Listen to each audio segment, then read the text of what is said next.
അസ്സലാമു അലൈക്കും വറഹ്മത്തുള്ളാഹി തആല വബറകാതുഹു. തൻ്റെ പ്രിയപ്പെട്ട ബുഷിയുടെ പുതുമണവാളൻ അതാ വേദിയിലേക്ക് വരുന്നു. ഒരു നിമിഷം ഷാമിലിൻ്റെ ഹൃദയം പിടച്ചുപോയി. റബ്ബേ, എൻ്റെ ഒരു നിമിഷത്തെ തീരുമാനങ്ങൾ കൊണ്ട് എല്ലാം മാറി മറിയുകയായിരുന്നു. എന്ത് ചെയ്യാൻ? എന്നാൽ അവൻ എന്ത് ചെയ്യണമെന്നറിയാത്ത അവസ്ഥ. എന്നാൽ ശരിക്കും അജ്മലിനും അത് വല്ലാത്ത സങ്കടം ഉണ്ടായിരുന്നു. നേരെ അതാ പുതിയാപ്പിളയുടെ അടുത്തേക്ക് പോകാതെ അജ്മൽ നേരെ ഷാമിലിൻ്റെ അടുത്തേക്കാണ് വന്നത്. ഷാമിൽ, അത് ചെക്കൻ എത്തിയിട്ടുണ്ട്. ഞാൻ കാര്യങ്ങളിലേക്ക് കടക്കട്ടെ. ഞാൻ നിക്കാഹ് കർമ്മത്തിന് വേണ്ടി ഒരുങ്ങട്ടെ.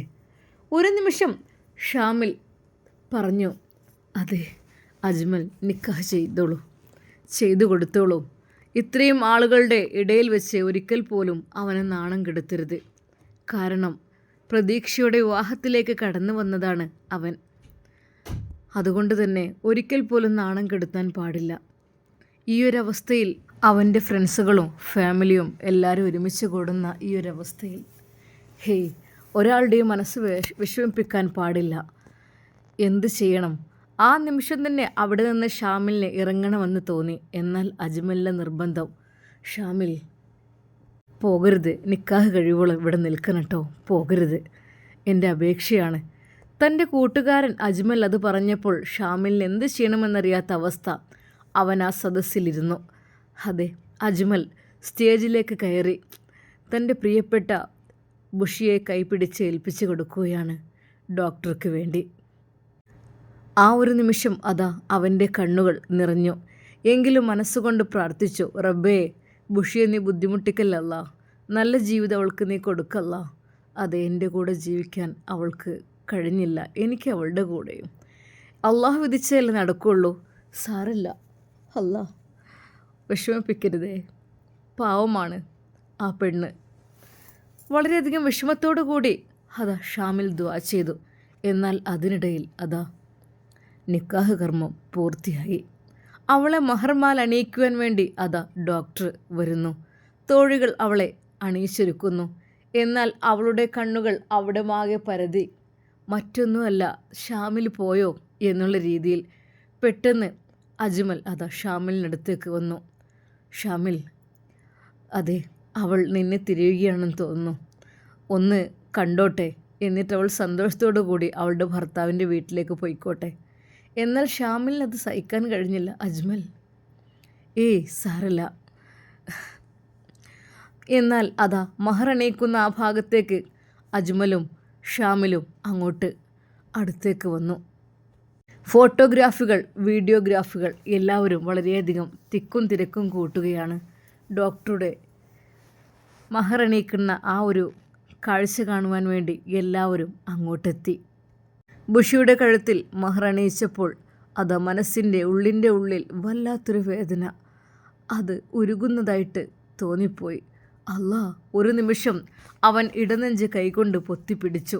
ബുഷിയുടെ കഴുത്തിൽ അവൻ മഹർമാല അണിയിച്ചിരിക്കുന്നു. എന്നാൽ നിറമിഴികളോടെ ബുഷി അതാ ഒരു നോട്ടം അവനെ കാണുന്നു.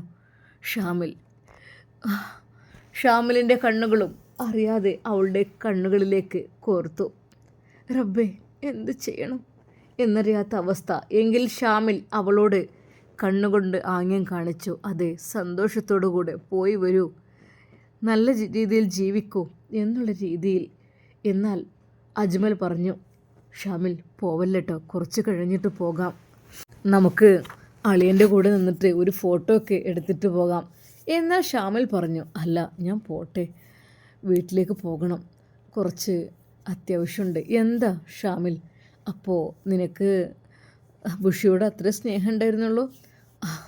അതെ, സ്നേഹം കുറച്ച് കൂടിയത് കൊണ്ടാണ് നിൽക്കാൻ കഴിയുന്നില്ല. ഞാൻ പോട്ടെ.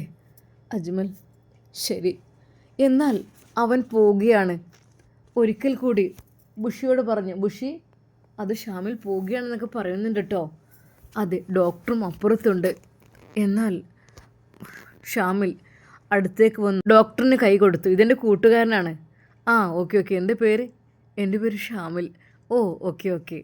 സന്തോഷത്തോടു കൂടി ഡോക്ടർ അവനോട് സംസാരിച്ചു.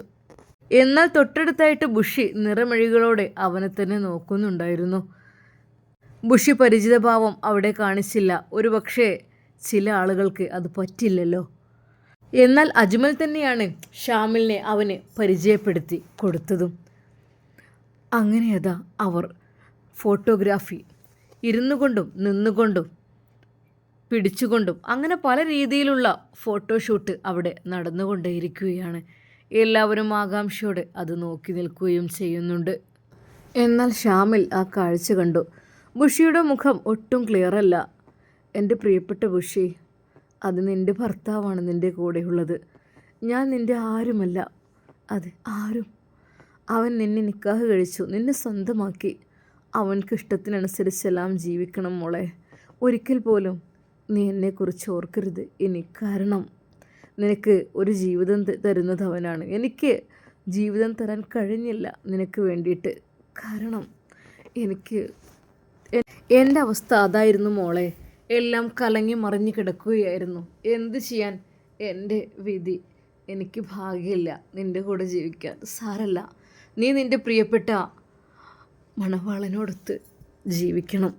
നല്ല സുഖസുന്ദരമായി നിൻ്റെ സ്നേഹവും ഇഷ്ടവുമെല്ലാം അവന് വേണ്ടി നൽകണം.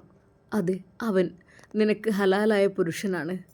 നിൻ്റെ എല്ലാ സന്തോഷങ്ങളും നിൻ്റെ സൗന്ദര്യങ്ങളും അവൻക്ക് വേണ്ടി നീ സമർപ്പിക്കണം. ഒന്നുകൊണ്ടും ഒന്നും വിഷമിക്കാതെ എല്ലാം. അതെ, അള്ളാഹു ഓരോന്ന് വിധിച്ചിട്ടുണ്ടാവുമല്ലോ, അതുപോലെ ആയിരിക്കും. പക്ഷെ എന്ത് ചെയ്യാൻ, സാരല്ല ബുഷി, നല്ലപോലെ ജീവിക്കണം. അവൻ്റെ മനസ്സിൽ അതൊക്കെയായിരുന്നു പ്രാർത്ഥന. അയാൾ അവളുടെ തോളിലൂടെ കൈയിടുമ്പോൾ, അവളുടെ കൈകളിൽ പിടിക്കുമ്പോൾ, ശരീരത്തിൽ പിടിക്കുമ്പോൾ, ഫോട്ടോഷൂട്ടിന് വേണ്ടി വീഡിയോ ഫോട്ടോഗ്രാഫർമാർ പല രീതിയിലും പല പോസ്റ്റിങ്ങിൽ നിൽക്കുവാൻ വേണ്ടി ആവശ്യപ്പെടുമ്പോൾ അവൻ്റെ ഹൃദയം വല്ലാതെ പൊട്ടുകയായിരുന്നു. ബുഷിയുടെ ശരീരത്തിൽ ആരെങ്കിലും കൈവെക്കേ? എനിക്കതിന് കണ്ടു നിൽക്കാൻ കഴിയുന്നില്ല റബ്ബേ. എന്തിനാണ് അവൻ കൈവെക്കുന്നത് എൻ്റെ ബുഷിയുടെ ശരീരത്തിൽ? അത് എൻ്റെതല്ലേ? അങ്ങനെ പല ചിന്തകളും ഇടയ്ക്ക് വരുന്നുണ്ടെങ്കിലും യഥാർത്ഥത്തിലേക്ക് തിരിച്ചു വരാൻ അവൻ സമയമെടുക്കുകയായിരുന്നു. അവനോട് തന്നെ പറഞ്ഞു, ഷാമിൽ, അവൾ ഒരിക്കലും നിൻ്റെ പെണ്ണല്ല. അത് ഇന്നവൾ മറ്റൊരുത്തൻ്റെ പെണ്ണാണ്, മറ്റൊരു ഡോക്ടറുടെ ഭാര്യയായി മാറിക്കഴിഞ്ഞു. ഇനിയൊരിക്കലും നീ വിചാരിച്ചത് ആഗ്രഹിച്ച പോലെ നടക്കില്ല ഷാമിൽ.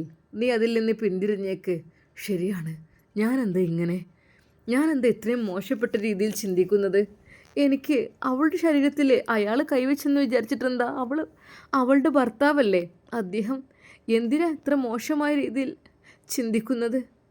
എന്നാൽ അല്പസമയം കഴിഞ്ഞ് ഫോട്ടോഷൂട്ടും കഴിഞ്ഞു. അതാ വീഡിയോയും പല രീതിയിൽ നടക്കുന്ന വീഡിയോയും എല്ലാം അവിടുന്ന് തന്നെ അവർ ഷൂട്ട് ചെയ്യുന്നുണ്ട്. ഷാമിലിനെ അജ്മൽ വിടുന്നുമില്ല. കുറച്ച് കഴിഞ്ഞിട്ട് പോവാടാ, എന്ത് ഇത്ര തിരക്ക്? എടാ ഞാൻ പോട്ടെ. നീ എന്താ ഇങ്ങനെ? ഒരു ആങ്ങളുടെ സ്ഥാനത്ത് നിന്നിട്ട് നമ്മളൊക്കെ വിവാഹം നടത്തി കൊടുക്കണ്ടേ? അവൾ ഇറങ്ങുവോളം ഒരു നിമിഷം അതാ ഷാമിലിൻ്റെ ഹൃദയം ഒന്ന് പിടച്ചു. ആങ്ങള, അതെ ആങ്ങളയായിട്ടോ? എൻ്റെ പെണ്ണെ, ഞാൻ നിന്നെ എങ്ങനെ ആങ്ങളയായിട്ട് കാണും? ഒരുപാട് മനസ്സിലാഗ്രഹിച്ചതാണ് പല രീതിയിലും. പിന്നീട് പെട്ടെന്ന് ആങ്ങള എന്നൊക്കെ പറയുമ്പോൾ അത് വല്ലാത്തൊരു വിഷമാണല്ലോ. അല്ല, എനിക്കത് ഉൾക്കൊള്ളാൻ കഴിയുന്നില്ല. അജ്മലിൻ്റെ ഒരു വാക്ക് നമ്മൾ ആങ്ങളമാരെ നടത്തി കൊടുക്കണ്ടേ എന്ന് പറഞ്ഞത് അത് ഇടനെഞ്ചിൽ തറച്ചു. ബുഷി, എൻ്റെ പെങ്ങളാകാൻ ഞാൻ ആഗ്രഹിച്ചതല്ല. എനിക്ക് പെങ്ങന്മാരുണ്ടടി. എനിക്ക് വലിയ പെങ്ങളുണ്ട്, ചെറിയ പെങ്ങന്മാരൊക്കെ ഉണ്ട്. എനിക്ക് പെങ്ങളല്ല ഇനി ആവശ്യം, എനിക്കൊരു പെണ്ണായിരുന്നു ആവശ്യം. സാരല്ല പഠിച്ചോനെ, എൻ്റെ ബുഷിക്ക് നീ നല്ല മനസ്സമാധാനം കൊടുക്കല്ലോ. അത് വലിയ ഡോക്ടറിൻ്റെ ഭാര്യയായിട്ടാണ് പോകുന്നത്. ഒരു ബുദ്ധിമുട്ടും നീ അവൾക്ക് വരുത്തല്ലേ അല്ല. അവളുടെ ജീവിതം വളരെയധികം ഹാപ്പിയായി നല്ല രീതിയിൽ റാഹത്തോടു കൂടെ ആയിരിക്കണമല്ല.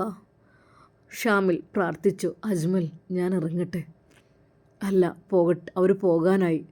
അവർ ഫോട്ടോഷൂട്ടെല്ലാം കഴിഞ്ഞു. വാടാ, ഒരു ഫോട്ടോ നമുക്കെടുക്കാം. ഞാനില്ലടാ, സത്യമായിട്ടോ. അത് പറഞ്ഞാൽ പറ്റില്ല. നീ എന്താ വിവാഹം എല്ലാവരും കല്യാണത്തിന് വന്ന എല്ലാവരും ഫോട്ടോ എടുക്കുന്നുണ്ടല്ലോ. നീ വാ മോനെ. സ്നേഹത്തോടെ അവൻ വിളിച്ചത് എങ്ങനെ എതിർക്കാൻ കഴിയും? അങ്ങനെ അവർ ഫോട്ടോ എടുക്കുന്നു. ബുഷിയും ഭർത്താവും ഒരു ഭാഗത്ത്, നടുവിലായിട്ട് നമ്മുടെ അജ്മൽ, അതിൻ്റെ ഇപ്പുറത്തായിട്ട് ഷാമിൽ നിന്ന് ഫോട്ടോ എടുത്തു. അവന് പുഞ്ചിരിക്കാൻ പോലും കഴിയുന്നില്ല. പ്ലീസ് സ്മൈൽ എന്ന് പറഞ്ഞിട്ട് എവിടെ നിന്ന് പുഞ്ചിരി വരുത്തും? മനസ്സിൻ്റെ ഉള്ളാകെ നീറുകയാണ്. അങ്ങനെ ഫോട്ടോഷൂട്ടും കഴിഞ്ഞ് അവിടെ നിന്നിറങ്ങി. എന്നാൽ പോകുവാനുള്ള തിരക്കായി. ഫുഡെല്ലാം കഴിച്ചു. ബുഷി കരയാൻ തുടങ്ങി. എന്നാൽ അത് കണ്ടപ്പോൾ അജ്മലിന് സഹിച്ചില്ല. എന്താ മോളെ, ഇക്കാൻ്റെ കുട്ടി കരയേ? ഇക്കാൻ്റെ കുട്ടി കരഞ്ഞാൽ ഇക്കൊക്കെ വിഷമാവൂലേ? എന്നാൽ ഹംദയും അവളെ ആശ്വസിപ്പിച്ചു. കരയണ്ട എന്ന് പറഞ്ഞിട്ട്. ഉമ്മയാണെങ്കിൽ നല്ല സങ്കടം ഉമ്മാക്ക്. കാരണം ഉമ്മയുടെ കൂടെ എപ്പോഴും ഉണ്ടാകുന്നത് അവളാണ്. അതുകൊണ്ട് തന്നെ ഉമ്മാക്ക് വല്ലാത്ത സങ്കടമായിരുന്നു. മോളെ, ഉമ്മാൻ്റെ കുട്ടി നല്ല രീതിയിൽ നിൽക്കാൻ കേട്ടോ. ഉമ്മ ആയിക്കോട്ടെ. എല്ലാവരോടും യാത്ര പറഞ്ഞു. എന്നാൽ ഡോക്ടർ അവളെ കൂടെ തന്നെ ഉണ്ടായിരുന്നു. എന്താ ഇത്, കൊച്ചു കുട്ടികളെ പോലെ കരയുന്നത്? അങ്ങനെ അതാ ബുഷി എല്ലാവരോടും യാത്ര പറഞ്ഞു. അവർ കാറിൽ കയറി. അവൻ തന്നെ അവളെ കാറിൻ്റെ അടുത്തേക്ക് കൊണ്ടുവന്നു കൈപിടിച്ച്. ഫോട്ടോഗ്രാഫികൾ ഇഷ്ടം പോലെ ആളുകൾ തിങ്ങി നിറയുന്നു. അങ്ങനെ അതാ ആ കാറിൽ കയറി അവൾ പോകുവാൻ വേണ്ടി ഒരുങ്ങുന്നു. ഒരിക്കൽ കൂടി തൻ്റെ പ്രിയപ്പെട്ട ഇക്കയെ നോക്കുന്നു അവൾ. അതെ, അജ്മലിനെ നിറമിഴികളോടെ ഇക്കക്ക പോട്ടെ, എൻ്റെ കുട്ടി കരയല്ലേ. എന്നാൽ ഒരു നിമിഷം നിസ്സഹായനായി നിൽക്കുന്ന ഷാമിലിൻ്റെ മുഖത്തേക്ക് അവളുടെ നിറമിഴികൾ കൊണ്ട് അവളൊന്ന് നോക്കി. എന്നാൽ അവനും വളരെയധികം സങ്കടപ്പെടുന്നു. അവൻ്റെ മിഴികൾ കൊണ്ട് അവൾക്ക് പോകുവാനുള്ള സമ്മതം കൊടുത്തു. പൊയ്ക്കോ ഇക്കാൻ്റെ കുട്ടി എന്നുള്ള രീതിയിൽ. അതെ, ബുഷി വിങ്ങിപ്പൊട്ടി. അവളതാ കാറിൽ കയറി മറയുന്നു. അവൾ തിരിഞ്ഞു നോക്കുന്നുണ്ട്. അജ്മലും ഷാമിലും ഉമ്മയും എല്ലാവരും തന്നെ നോക്കി നിൽക്കുന്നു. സങ്കടത്തോടു കൂടി അവൾ അതാ പോകുന്നു. അജ്മൽ ഒരു നിമിഷം ഉമ്മയുടെ അരികിൽ ചെന്നു. ഉമ്മ, മോനെ, എൻ്റെ കുട്ടി പോയിക്കോട്ടെ, നല്ല രീതിയിൽ ജീവിക്കട്ടെ. എന്നാൽ ഷാമിൽ, അജ്മൽ, എന്നാൽ ഞാൻ പോട്ടെ. എല്ലാം കണ്ടു, സമാധാനമായി, ഞാൻ പോട്ടെട്ടോ. ഷാമിൽ, പ്രാർത്ഥിക്കണം എൻ്റെ പെങ്ങൾക്ക് വേണ്ടിയിട്ട്. ഓള് പാവാണ് എൻ്റെ കുട്ടി. ഈ വിവാഹത്തിനോട് സമ്മതിക്കുന്നില്ലായിരുന്നോടാ. എത്ര പറഞ്ഞ് സമ്മതിപ്പിച്ചതാണെന്നോ. തീരെ താല്പര്യമില്ലായിരുന്നു. സത്യമായിട്ടും ഷാമിൽ, നിന്നെയായിരുന്നു അവൾ വിചാരിച്ചിരുന്നത്. പക്ഷെ എന്ത് ചെയ്യാൻ, നീ വേണ്ടെന്ന് വേറെ നോക്കാൻ പറഞ്ഞപ്പോഴേ ഉമ്മയും കുടുംബക്കാരൊക്കെ പറഞ്ഞു. അങ്ങനെ ഉറപ്പുണ്ടെങ്കിൽ നമുക്ക് നിർത്താൻ പറ്റുള്ളൂ, അല്ലാതെ നമുക്ക് നിർത്താൻ പറ്റൂലല്ലോ. അതുകൊണ്ട് വേഗം വിവാഹത്തിലേക്ക് പ്രവേശിക്കായിരിക്കും നല്ലത് എന്ന് പറഞ്ഞു. ഞാനും പരമാവധി പറഞ്ഞു നമുക്ക് കുറച്ചുകൂടി വെയിറ്റ് ചെയ്യാം, ഒരു പക്ഷെ അവൻ്റെ പ്രാരാബ്ദങ്ങൾ കൊണ്ടായിരിക്കും. എങ്ങനെ, എന്ത് ചെയ്യാൻ? പിന്നെപ്പോൾ ഒന്നും പറഞ്ഞിട്ട് കാര്യമില്ല. വിധിയെടുത്താൽ സാരമില്ല. എൻ്റെ കുട്ടിക്ക് നല്ലൊരു മനസ്സമാധാനത്തോടുള്ള ജീവിതം കിട്ടട്ടെ. അതാണ് ഞാൻ അതിനു വേണ്ടി പ്രാർത്ഥിക്കണം ഷാമിൽ. ഇൻഷാ അല്ലാഹ് ഞാൻ തീർച്ചയായും പ്രാർത്ഥിക്കും. പാവാണ്, ഒരുപാട് എതിർത്തതാണ്. പറഞ്ഞിട്ടെന്താ, എല്ലാവരുടെയും നിർബന്ധത്തിന് വഴങ്ങി അവൾ സമ്മതിക്കുകയായിരുന്നു. അതൊക്കെ പറഞ്ഞിട്ട് കാര്യമില്ല. കാരണം അവൾക്ക് അല്ലാഹു സുബ്ഹാനഹു വ തആല നല്ല ജീവിതം കൊടുക്കട്ടെ. നിറമിഴികളോടെ ഷാമിൽ അവിടെ നിന്നും ഇറങ്ങി. അവൻ നേരെ വീട്ടിലേക്ക് പോയപ്പോൾ അതാ ഉമ്മ അവിടെ കാത്തു നിൽക്കുന്നുണ്ട്. മോനെ, എങ്ങനെയുണ്ടായിരുന്നു കല്യാണമൊക്കെ? ഉഷാറായിരുന്നോ? ഉമ്മ, അത് ഉഷാറായിരുന്നു, എല്ലാം റാഹത്തായിരുന്നു. മോനെ വാ, ചായ കുടിക്കാം. എന്നാൽ ഉമ്മ ഇപ്പോൾ വേണ്ട. അതെന്താ മോനെ? വാ, ചായ കുടിക്കാം. ഇത് ഉമ്മ ചായയും കടിയൊക്കെ ഉണ്ടാക്കി വെച്ചിട്ടുണ്ട്. ആ പിന്നെ മോനെ, കുഞ്ഞോൾ വിളിച്ചിരുന്നോ? ഇത്താത്തയോ? ആ, എന്ത് പറഞ്ഞത്?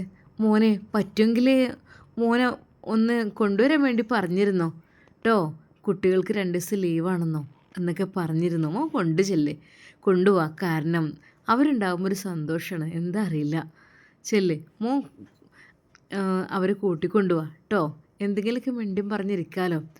അതെ, ശരിക്കും ഷാമിലിൻ്റെ മനസ്സ് നിറഞ്ഞു. അതെ, എൻ്റെ എളാമ സുലേഖ പറഞ്ഞ കാര്യം.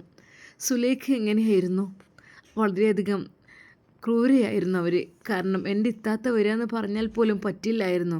വേണ്ട, എന്തിനാ, ഒന്നായിട്ട് പടയും കെട്ടി വരുന്നുണ്ട്, ആവശ്യമില്ലാതെ ഇവിടുത്തെ കേടുവരുത്താൻ, അങ്ങനെ പറഞ്ഞിട്ട് എപ്പോഴും ബുദ്ധിമുട്ടാക്കുമായിരുന്നു. പക്ഷേ ഈ ഉമ്മ പറയുന്നത് കേട്ടില്ലേ, യഥാർത്ഥ സ്നേഹമുള്ള ഉമ്മ ഇവരാണ്. ഒരു നിമിഷം ഷാമിലിൻ്റെ മനസ്സ് മന്ത്രിച്ചു. മോനെ, കല്യാണത്തിനെ കുറിച്ചൊക്കെ പറഞ്ഞില്ല, എങ്ങനെയുണ്ടായിരുന്നു? കല്യാണമൊക്കെ അടിപൊളിയായിരുന്നു എല്ലാം കൊണ്ടും. എന്താ ചെയ്യുക, സാരല്ല. മോനുമായി വിവാഹം ഉറപ്പിച്ച പെണ്ണായിരുന്നു അല്ലേ അത്? അല്ല, ഉറപ്പിച്ചെന്നല്ല, മോന് ഇഷ്ടമുള്ള കുട്ടിയായിരുന്നു അല്ലേ അത്? ഒരു നിമിഷം ഷാമിൽ അത് കേട്ട് ഞെട്ടി. ഉമ്മ, അതെ മോനെ, അതൊക്കെ ഞാൻ അറിഞ്ഞു. കുഞ്ഞോള് വിളിച്ചിരുന്നേ. കുഞ്ഞോൾക്ക് നല്ല സങ്കടം ഉണ്ടായിരുന്നു. കാരണം കുഞ്ഞോള് പറഞ്ഞത് ഷാമിലിനെ ഇഷ്ടമായിരുന്നു അത്. പക്ഷേ എന്താ ചെയ്യുക, അങ്ങനെ ആയിപ്പോയി എന്ന് പറഞ്ഞു. മോനെ സാരല്ല, അത് ഹയറ് ആണെങ്കിൽ നമുക്ക് കിട്ടും, ഷെറാണെങ്കിൽ ഒഴിഞ്ഞു പോട്ടെ. എപ്പോഴും നമ്മൾ അതാണല്ലോ പ്രാർത്ഥിക്കേണ്ടത്. ഇൻഷാ അല്ലാഹ് ഇനിയും ഹയറായത് മോൻക്ക് അള്ളാഹു നൽകട്ടെ. അതായിരുന്നു ഉമ്മ പറഞ്ഞത്. ഉമ്മയുടെ വാക്കുകൾ കേട്ടപ്പോൾ അവൻക്ക് അല്പം ആശ്വാസം തോന്നി. അള്ളാഹുവേ, എന്നെ സ്നേഹിക്കാൻ ഇങ്ങനെയൊരു ഉമ്മയെങ്കിലും നീ തന്നല്ലോ അല്ലാഹ്. പെട്ടെന്ന് ഉപ്പക്ക് ഹലാലാക്കി കൊടുത്തിരുന്നെങ്കിൽ എത്ര നല്ലതായിരുന്നു. പാവം, എൻ്റെ ഉപ്പ ഇതുവരെയും അറിഞ്ഞിട്ടില്ല. ഉപ്പാക്ക് എൻ്റെ കല്യാണക്കാര്യത്തെക്കുറിച്ചാണ് ഇപ്പോൾ തിരക്കുള്ളത്. മറ്റതൊന്നും ഉപ്പാക്ക് ഇപ്പോൾ ഉപ്പ ചിന്തിക്കുന്നേ ഇല്ല. ഇൻഷാ അല്ലാഹ് ഉപ്പയുടെ സന്തോഷം അത് ആദ്യം നടപ്പിലാക്കി കൊടുക്കണം. അതെൻ്റെ മനസ്സിലെ ഒരാഗ്രഹമാണ്. അല്ലാഹു സുബ്ഹാനഹു വ തആല അതിനുള്ള വിധി നൽകട്ടെ. എന്നാൽ ഈ സമയം അതാ ഉപ്പ മോനെ വിളിക്കുന്നു. മോനെ ഷാമിൽ, മോനെവിടെ? ഉപ്പ, ഞാനിതാ വരുന്നു. മോനെന്ന് കല്യാണമുണ്ടായിരുന്നില്ലേ? അതെ ഉപ്പ, കല്യാണം കഴിഞ്ഞ് വന്നില്ലേ? മോനെ, എല്ലാവരുടെയും കല്യാണം കഴിഞ്ഞു. എൻ്റെ കുട്ടീൻ്റെ കല്യാണം ഇനി എന്നാ? ഇനി എപ്പോഴൊക്കെ അത് കാത്തു വച്ചിരിക്കുന്നത്? ഞാൻ എത്ര നേരമായി, എത്ര ദിവസമായി, എത്ര സമയങ്ങളിലായി ഞാനതിനു വേണ്ടി കാത്തിരിക്കുന്നു. എന്തായിരുന്നു, കുഞ്ഞോള് കൊണ്ടുവരാനൊക്കെ വരാൻ പറഞ്ഞിരുന്നു. കുഞ്ഞോള് വന്നിട്ട് നമുക്ക് ചിലതൊക്കെ ഒന്ന് തീരുമാനിക്കണം കേട്ടോ. കുഞ്ഞോള് പറഞ്ഞിരുന്നു അവിടെ അടുത്തൊരു കുട്ടിയുണ്ട് എന്നൊക്കെ. അതിനെ ഒന്ന് കാണാൻ പോണ കാര്യമൊക്കെ അവൾ പറഞ്ഞിരുന്നു, എന്നോട് പറഞ്ഞിരുന്നു. എന്തൊക്കെ തന്നെയാലും അവൾ വരട്ടെ, വന്നിട്ട് ഇൻഷാ അല്ലാഹ് നമുക്ക് അത് തീരുമാനിക്കാം. പെട്ടെന്ന് ഷാമിലിൻ്റെ മനസ്സ് ഒന്ന് ഞെട്ടിപ്പോയി. റബ്ബേ, അത് ഇത്ര പെട്ടെന്നോ? ഞാനതിനെക്കുറിച്ച് ഇപ്പോൾ ചിന്തിച്ചിട്ട് പോലുമില്ല. ഉപ്പ, ഇപ്പോൾ ഞാൻ ആഗ്രഹിക്കുന്നില്ല, കുറച്ച് കഴിയട്ടെ. മോനെ, നീ എപ്പോഴും ഇതാണല്ലോ പറയുന്നത്. എന്നിട്ടിപ്പോൾ എന്തായി? ഇനിയും ഞാൻ നീട്ടിടാൻ എനിക്ക് ഇഷ്ടമല്ല മോനെ, താല്പര്യമില്ല മോനെ. എന്തായാലും നമുക്കൊരു പെൺകുട്ടിയെ വേണമല്ലോ. മോന് വിരോധമുണ്ടെങ്കിൽ കൊണ്ടുപോവുകയും ചെയ്യാം, അതിനെന്താ. ശരിക്കും ഉപ്പയുടെ ആഗ്രഹം അതായിരുന്നു. വിവാഹം കഴിച്ചു കഴിഞ്ഞാൽ പിന്നെ അവൻ്റെ കൂടെ തന്നെ അവളെ താമസിപ്പിക്കണം എന്നത് ഉപ്പയുടെ ആഗ്രഹമായിരുന്നു. കാരണം അതല്ല എങ്കിൽ മനസ്സ് വല്ലാതെ വിഷമിക്കും. അതുകൊണ്ട് ഉപ്പയുടെ മനസ്സിലുള്ള ചിന്താഗതി മകനോട് തുറന്നു പറയുകയായിരുന്നു. എന്നാൽ ഷാമിൽ ഞെട്ടി. അത് പെങ്ങൾ വരുന്നത് തനിക്കൊരു വിവാഹകാലവുമായിട്ടാണ് എന്നറിഞ്ഞപ്പോൾ അവൻ്റെ മനസ്സൊന്ന് പിടച്ചു. കാരണം ബുഷിയുടെ ഓർമ്മ മനസ്സിൽ നിന്നും മാഞ്ഞിട്ടുണ്ടായിരുന്നില്ല. അതുകൊണ്ട് തന്നെ ഇൻഷാ അല്ലാഹ് നമുക്കിതിൻ്റെ ബാക്കി ഭാഗം നാളെ കാണാം. അതുവരേക്കും എല്ലാവർക്കും അസ്സലാമു അലൈക്കും വറഹ്മത്തുള്ളാഹി തആല വബറകാതുഹു.